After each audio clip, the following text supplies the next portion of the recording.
Olá, queridos ouvintes, está iniciando o programa Jesus por Emmanuel. Estamos estudando a obra Pão Nosso, psicografia de Francisco Cândido Xavier pelo Espírito Emmanuel. Hoje iremos estudar o capítulo 114, Novos Atenienses. Eu sou Lúcia Ericeira e farei este estudo com vocês. Vamos então à leitura do benfeitor espiritual. O título, Novos Atenienses. Mas, quando ouviram falar da ressurreição dos mortos, uns escarneciam e outros diziam: acerca disso te ouviremos outra vez. Atos, capítulo 17, versículo 32, e com base nesse versículo, Emmanuel nos orienta.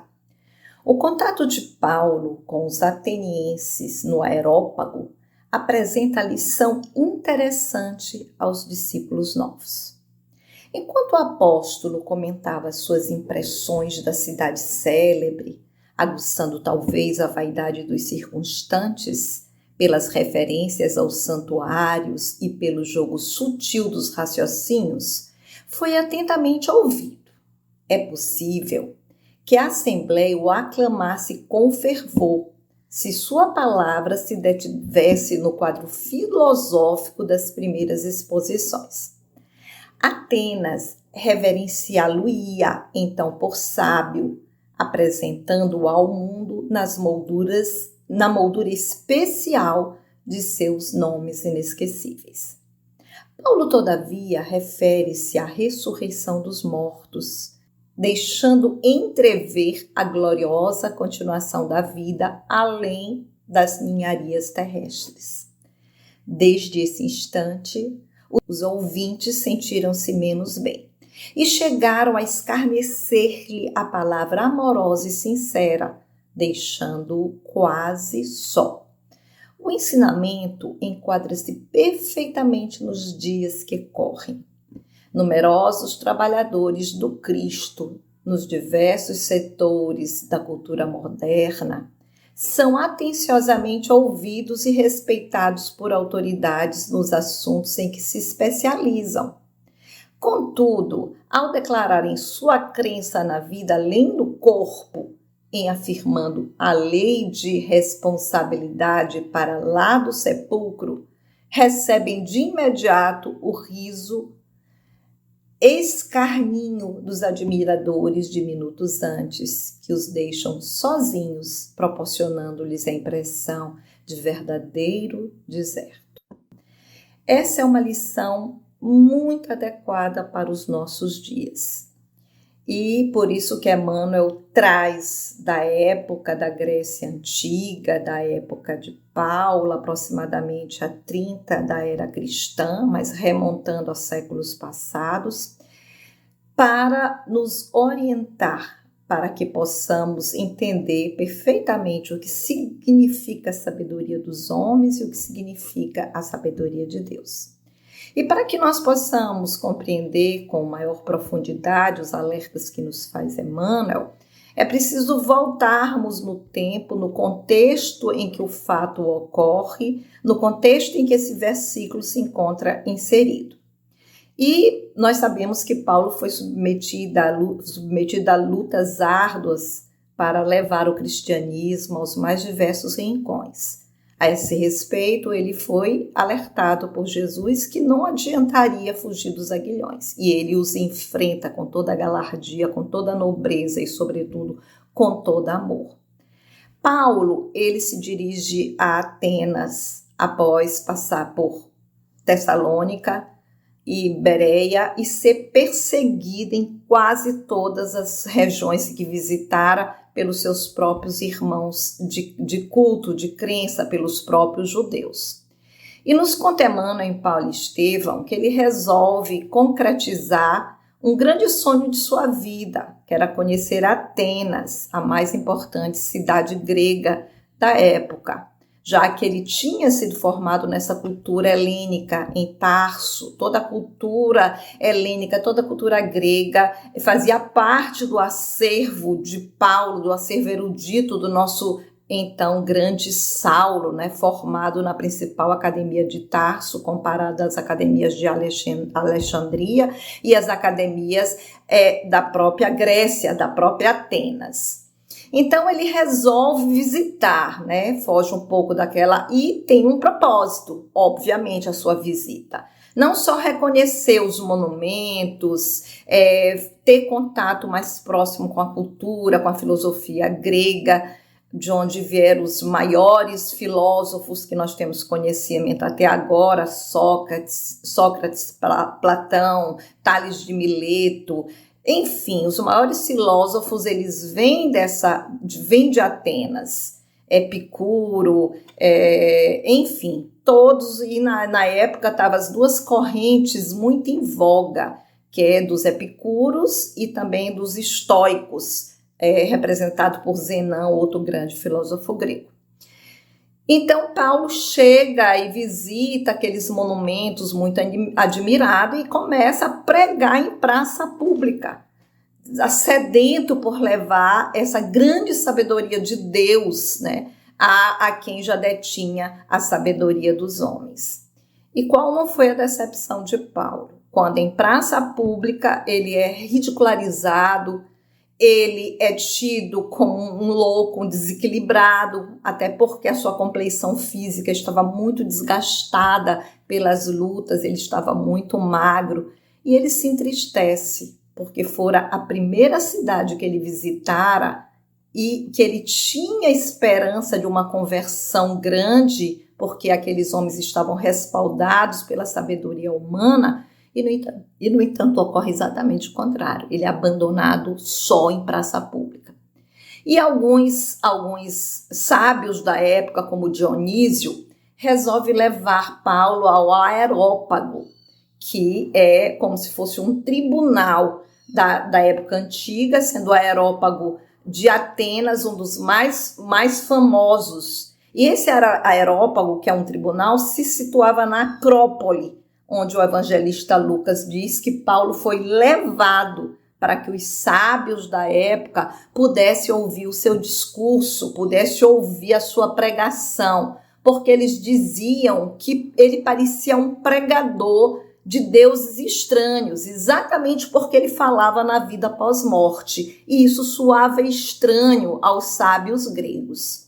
E Paulo vai ao Areópago, né, situado na Acrópole, que era aquela parte mais alta da cidade, sendo a Acrópole grega mais famosa do mundo, e tanto que era conhecida como a Acrópole, que era uma construção geralmente feita na parte alta da cidade, onde ali estavam depositadas as maiores riquezas culturais de monumentos das cidades da antiguidade.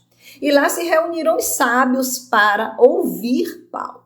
E Paulo começa o seu discurso de forma brilhante, falando sobre o Deus desconhecido que os gregos prestavam culto. Lembrando que a cultura ateniense, como a maioria da cultura dos povos antigos, à exceção dos judeus, era uma cultura politeísta. Eles adoravam vários deuses.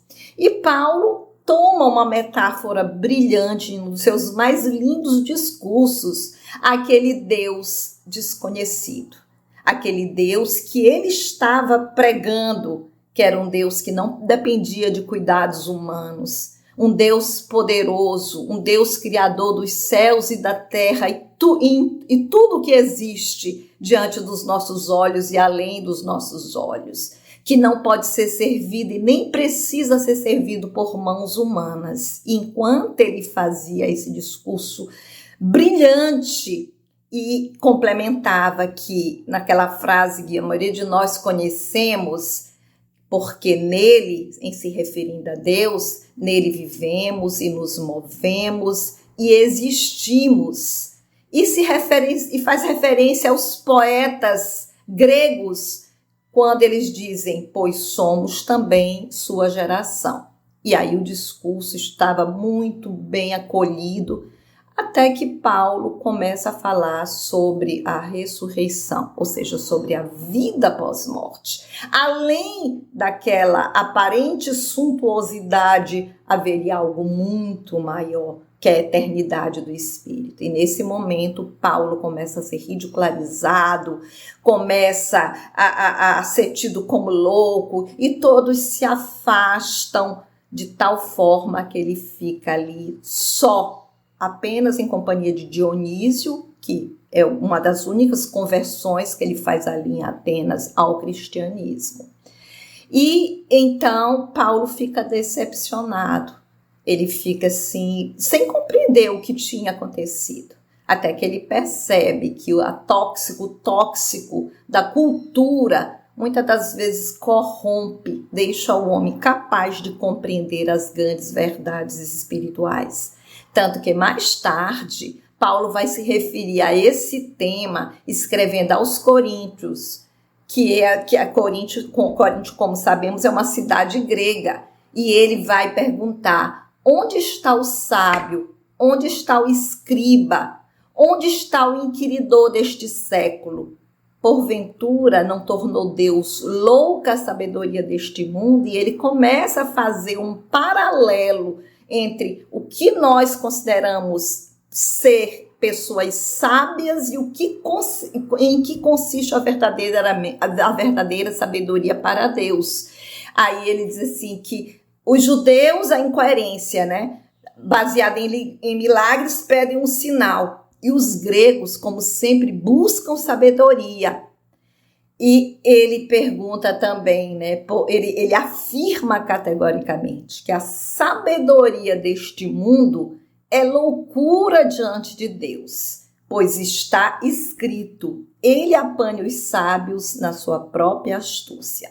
Então ele viria, baseado nessa experiência em Atenas, ele viria desenvolver o tema, nos dando a plena consciência do que significa ser sábio na verdadeira acepção da palavra e o que é a sabedoria do mundo, que na verdade às vezes nos intoxica, incha, nos impede de ver as verdades espirituais. Tanto que Cristo também nos alertava quando ele dizia: graças te dou, meu Deus, por teres revelado essas coisas aos simples e aos pequeninos, e por as teres ocultado aos sábios, né, e se referindo à sabedoria deste mundo.